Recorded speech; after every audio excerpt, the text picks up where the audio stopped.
Você é de empresa júnior e tá querendo subir no palco da tua federação e quem sabe até do Enege, chegar no Cluster 5 e bater recorde de faturamento? Meu nome é Eduardo Fernandes, eu sou fundador da Client House, a única assessoria de marketing e vendas que é 100% exclusivo para empresas juniores, e eu vou apresentar os 10 erros mais comuns que eu vejo empresas juniores cometendo a partir das mais de 100 conversas que eu tive no ano passado com diversas empresas juniores, diversos nichos e diversos tamanhos. E o primeiro erro que eu vejo é que o site muitas vezes é uma porcaria. A gente pode falar um pouco aqui sobre funil de vendas e etc, mas o seu site sempre vai ser parte da jornada de vendas. Seja uma pessoa que caiu no teu blog, seja uma pessoa que caiu no teu site a partir de um anúncio, é por lá que a pessoa vai se converter. Muitas vezes a EJ sequer sabe para onde os leads que preenchem o formulário vão. Outro erro muito comum também é você não ter landing pages, ou seja, páginas de vendas, que são páginas específicas sobre um serviço ou algum produto que você queira vender e que tem diversas estratégias e mecanismos para que você consiga maximizar a taxa de conversão, ou seja, maximizar o número de pessoas que entram no teu site e se cadastram. Pensa só, o teu site é o primeiro ponto de contato que aquele cliente vai ter com a tua marca. Se o primeiro já é ruim, você acha mesmo que ele vai querer fechar um projeto com você? Erro número 2 que as EJs cometem, demorar demais para atender os leads. Então, por exemplo, muitas vezes a Client House, ela gera leads para os nossos clientes através de tráfego pago, tráfego orgânico, alterações no site, igual a gente falou. E a gente pergunta, e aí fulano, conseguiu atender esse lead? Como é que foi? E muitas vezes eles respondem que, putz, não entraram em contato ainda. E às vezes passa um dia, uma semana, simplesmente não atendem esse lead nunca. E é claro que se esse lead não é atendido, você não vai conseguir converter ele. Deixa eu te dar mais um argumento aqui. Imagina que essa pessoa que entrou no teu site, muito provavelmente está procurando por outras soluções iguais às suas, talvez até de empresas sêniores. Ele não vai preencher só o seu formulário. Se você demorar demais para atender esse cara, ele provavelmente vai ser atendido por um concorrente seu e você vai perder essa venda. Qual é a grande recomendação da Client House? Entre em contato em até 5 minutos depois que esse lead chegou. Cria uma notificação, utiliza ali um e-mail profissional e sempre entre em contato o mais rápido possível. Erro número 3 que as empresas juniores cometem, fazer follow-up de menos com esses leads. Então, na linha do erro 2, muitas vezes as empresas juniores até falam: a gente contactou, a gente mandou mensagem, mas ele não respondeu. E isso é um erro, porque para que você maximize a sua taxa de resposta, ou seja, a quantidade de pessoas que respondem os contatos que você faz, é muito importante que vocês façam diversos follow-ups. Então, o que a gente sempre recomenda aqui na Client House é que você faça pelo menos 8 contatos até que você diga que o lead não respondeu. E claro, sempre variando esses canais. Se o lead ele te deu o telefone dele, ligue para esse lead. Se ele te deu o e-mail dele, mande um e-mail para esse lead. E vá mandando vários e-mails e várias ligações, vários WhatsApps, até que ele responda. Então o vendedor, ele sempre precisa estar ali no limite do bom senso, mas também não pode jogar fora e simplesmente descartar o lead porque ele não respondeu. Erro número 4, só coletar informação sobre o cliente durante a reunião diagnóstica. Eu particularmente não gosto do termo diagnóstica porque parece que o propósito daquela reunião é coletar informações e fazer um diagnóstico sobre o cliente. Só que esse é o pior momento que você pode fazer isso. Então o que a gente sempre recomenda é que assim que o lead chega e você entra em contato nesses primeiros 5 minutos, que você faça uma ligação para esse lead, onde você possa fazer algumas perguntas para entender qual é a demanda por trás daquele projeto, por que ele entrou em contato com você, qual é o faturamento daquela empresa, mapear os tomadores de decisão, ou seja, ver se tem mais alguém que é responsável por dizer sim ou não para um projeto que você quer vender. E aí sim, quando você fizer essa tal reunião diagnóstica, você já vai estar pronto para dar uma aula para esse cliente, mostrar sua metodologia, mostrar cases de sucesso que você tem e fazer uma reunião que de fato gere valor para o cliente, você se venda e aí depois é só apresentar a proposta e converter o cliente. O erro número 5 é não investir em tráfego pago. Então eu vejo muita EJ que depende 100% do Instagram deles ou do LinkedIn deles. Isso é um erro, porque você depender do tráfego orgânico significa que você vai estar dependendo do algoritmo dessas redes sociais te indicar, te recomendar justamente para o seu cliente ideal. Você pode ver que o principal influenciador, embaixador da marca, principalmente dentro das redes sociais, nunca é o perfil da própria empresa, e sim o perfil do CEO, de algum executivo, do dono, do fundador, porque as pessoas se conectam com pessoas. Só que as EJs têm muita dificuldade de fazer isso porque as pessoas saem da empresa eventualmente, ficam 1 ano, 2 anos e saem. Por isso que é muito importante que você utilize o tráfego pago para gerar esse tráfego e fazer com que as pessoas te conheçam com muito mais velocidade. Então você pode utilizar ferramentas como Meta Ads, LinkedIn Ads e Google Ads para direcionar as pessoas para o teu site, para fazer eles conhecerem um blog seu e eventualmente se converter ou baixar algum material que você tenha produzido, e você consegue dar escala para esse processo. E olha só, quando a gente fala de empresa júnior, não tem desculpa para não usar tráfego pago. O Google tem uma ferramenta chamada Google Ad Grants, que é uma ferramenta que qualquer organização sem fins lucrativos tem direito a $10 mil para anunciar gratuitamente na rede do Google. Eu tenho clientes, empresas juniores, que não investem em tráfego pago, usam só o Ad Grants e tem muito resultado, já conseguem vender ali, gerar por volta de 30 leads por mês. Então é um erro não utilizar o tráfego pago dentro do teu processo comercial. Agora, o sexto erro, por outro lado, é achar que tráfego pago faz milagre. A gente já conversou aqui outros erros que estão fora do tráfego pago e que, se você não tiver alinhado, você não vai vender, ainda que você coloque $1 milhão em tráfego pago. Um ponto muito importante que a EJ precisa entender é que quanto menos você investe, mais tempo vai demorar para você ter resultado com a campanha. Porque as campanhas são difíceis às vezes de você direcionar para o público certo, acertar o criativo certo, usar um texto de fato persuasivo e descobrir qual é o texto mais persuasivo. E se você investe pouco, você está comprando poucos dados. Então vai demorar mais para que você consiga otimizar e aí sim descobrir se a campanha vai ser rentável ou não. Invista em tráfego pago, mas entenda que ele é uma fração do que você precisa para de fato ter resultado. O sétimo erro é fazer prospecção baseada em volume e não em qualidade, principalmente para o time comercial que faz prospecção ativa, ou seja, que vai atrás dos clientes.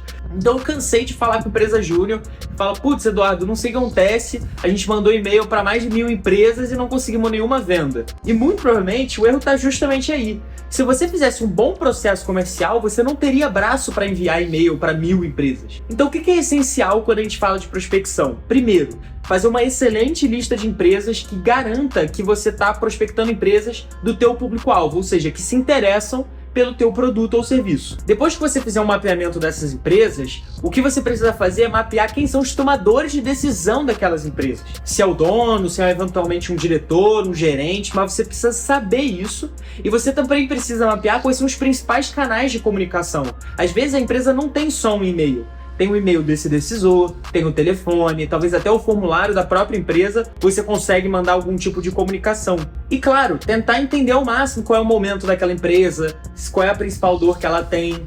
E aí, com essas informações, você faz um fluxo de cadência, ou seja, naquele papo que a gente já teve sobre follow-up, você vai mandando várias comunicações personalizadas e sempre mirando nos tomadores de decisão. Então, quando você faz um bom processo de prospecção, é muito provável que um vendedor consiga gerenciar ali no máximo 15 leads a cada 2 semanas, que é justamente o tempo que eu incentivo as pessoas a ficarem trabalhando em cima de um único lead. Agora, você mandar 1.000 e-mails genéricos para 1.000 empresas aleatórias, não vai dar certo, eu te garanto. Então, o grande erro e o oitavo erro é não mapear o que é um MQL, Marketing Qualified Lead. Você precisa estabelecer, com base em critérios objetivos, o que define se o lead é qualificado ou não. E isso pode ser, por exemplo, se a empresa tem algum time ou se tem alguma área específica da empresa que vai comprar aquela solução. Pode ser a faixa de faturamento anual daquela empresa. Pode ser o número de funcionários daquela empresa. O que não define se um lead é qualificado ou não é, por exemplo,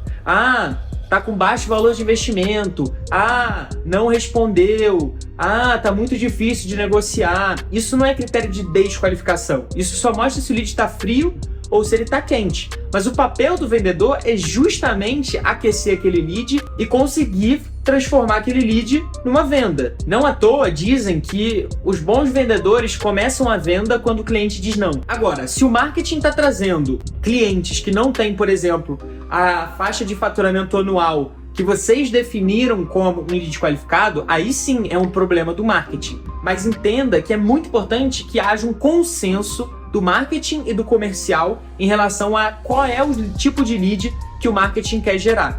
E de preferência, pelo próprio formulário que a pessoa responde dentro do teu site, você já consegue bater o olho e ver se aquele lead é qualificado ou não. Então, por exemplo, eu já tive um cliente meu que vendia dashboards, era uma EJ de estatística, E para que o lead fizesse sentido, ele tinha que ter um mínimo ali de faixa de faturamento anual e não podia ter um time de BI, porque a gente sabia que se tivesse um time de BI, provavelmente não ia querer comprar a solução, porque já tem pessoas dentro daquela empresa que fazem aquilo que a gente vende. Ou seja, se o lead estava dentro desse critério, era qualificado. Se não estava, era desqualificado. Qualquer coisa fora disso, era papel de vendas fazer a conversão. O nono erro que eu mais vejo as empresas juniores cometendo é não revisar a carta de serviços. Então é muito comum, por exemplo, fazer uma consultoria com uma empresa júnior e eu perguntar: por que vocês oferecem esse serviço? Qual é o serviço mais lucrativo? O que vocês querem vender? E muitas vezes a empresa júnior não tem nenhuma estratégia relacionada aos serviços. Às vezes eles nem sabem por que eles vendem aquilo. Muitas vezes aquela carta de serviço está definida há 10 anos, porque algum membro ou alguma consultoria definiu que era aquilo e ninguém parou para revisar de fato aquele serviço. E eu faço aqui uma provocação. Você consegue me citar alguma indústria que nos últimos 5 anos não mudou radicalmente a maneira como ele vende os serviços e produtos? Todos os mercados eles se adaptam, ainda mais nos dias dinâmicos que a gente está vivendo hoje. Então eu tenho 2 dicas para te dar. Primeiro, faça cliente oculto. Toda empresa júnior é baseada no modelo de negócios que também existe nas empresas sêniores. E você pode simplesmente entrar no site dessas pessoas, se cadastrar no formulário e fingir que é um cliente para tentar entender o que eles vão tentar te oferecer, qual é o modelo de negócios dele, o que eles estão oferecendo de fato para os clientes enquanto oferta do produto. E a partir disso, você consegue extrair diversos insights importantes que podem ajudar você a melhorar a tua carta de serviço. A segunda dica é você entrar em contato com os clientes que você tem hoje para você perguntar o que você poderia oferecer a mais para esses leads. Então, algumas iniciativas como, por exemplo, o NPS e outras formas de coletar feedbacks do seu cliente é muito importante, não só para você ver a qualidade do serviço, mas para você entender se tem algo no teu serviço que você possa mudar e melhorar para que você consiga oferecer uma solução mais inovadora e mais moderna para o seu cliente. E o 10º e último erro é jogar o cliente fora.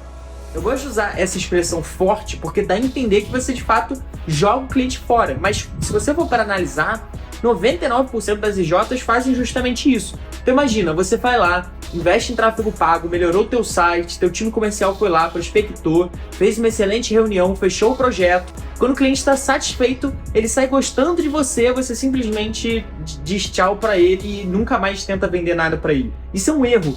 A lucratividade de qualquer empresa mora justamente na fidelização daquele cliente. Garantir que sempre que ele precisar de alguma coisa, ele compre de você. Se você for olhar, as maiores empresas do mundo são justamente as empresas que você consome com frequência. O Google, a Amazon, entre vários outros exemplos. Então a minha dica aqui é que você sempre tenha um plano de qual vai ser o segundo serviço que você vai vender para aquele cliente. Se você não tem um serviço para você vender para aquele cliente, eu recomendo que você desenvolva isso, principalmente se for um modelo de recorrência, em que você possa cobrar mensalmente do teu cliente, e aí você gera previsibilidade e uma fonte de receita muito legal para a tua empresa que antes você não tinha. E se a gente for olhar as principais EJs que cresceram e às vezes até passaram de 1 milhão de faturamento, você vai ver que muitas delas são baseadas na fidelização dos clientes.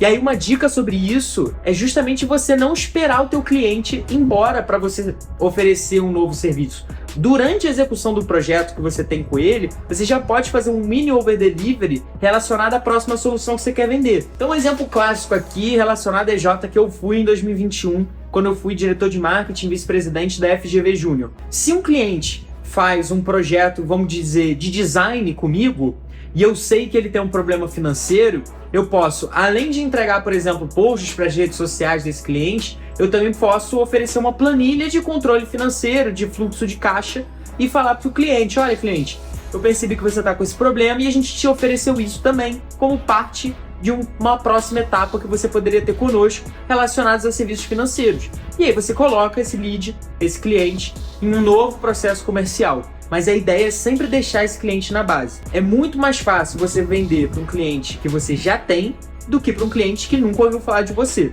Por isso, nunca jogue o cliente fora e busque programas de fidelização e controle de pós-venda com aquele cliente. Se você se identificou com algum desses erros, eu vou te oferecer uma consultoria gratuita, sem compromisso, de até 1 hora com o meu time, na qual a gente vai, de fato, olhar o teu negócio e vai identificar como a gente pode fazer a sua empresa júnior melhorar não só em termos de execução, mas também em termos de treinamento. Se você quer ter acesso a essa consultoria, é só mandar uma mensagem no nosso WhatsApp aqui embaixo.